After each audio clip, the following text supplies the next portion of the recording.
Yan, coach. So, referring po. So, karamihan ng players, coach, di ba, nakapag-FIVB, pati ikaw. Siguro, paano nyo na lang balak i-utilize yung ganun into your favor para sa title defense ng NU?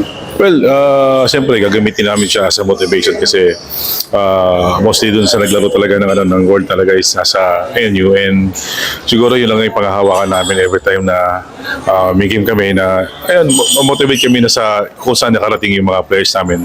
Siguro, coach, over the past few seasons, laging tinitingnan ng NU as title favorite.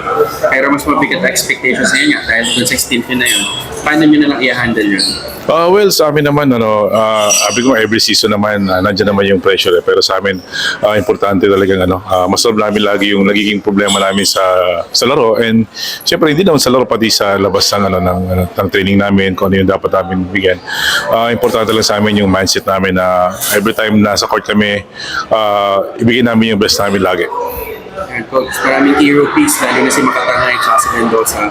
Siguro ano na lang yung magiging role nila next to Budin?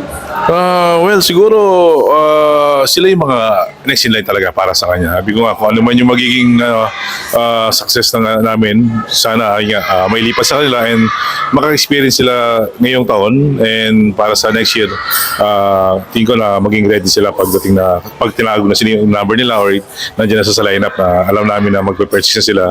Importante lang talaga everyday matuto sila kayo sa mga outside hitter namin na naka-persist ngayon. Coach, yun, nabanggit nga, over the past seasons, kayo yung title favorite, targets on the back. Siguro, sino na lang yung, tapos marami ring teams na impact ko yung line-up. Sino sa tingin mo yung pinaka-threat sa title defense this season? Well, sa tingin ko, halos lahat naman kasi sa ginawa nilang preparation talaga through international and mga last year na liga, lahat talaga masasabi mo na contender. Masasabi lang na siguro ang edge lang na talaga namin yung naging experience ng mga player namin, pero totally sa championship talaga talagang tingin ko lahat laban talaga. Last, coach, overall expectations na lang siguro for the season. Well, siyempre, makuha ulit namin talaga yung championship. Ito yung sana makuha namin ika-anim. Pero sabi ko nga, kailangan namin trabahoon talaga every day, every game talaga, every point talaga, makuha namin yung gusto namin mangyari.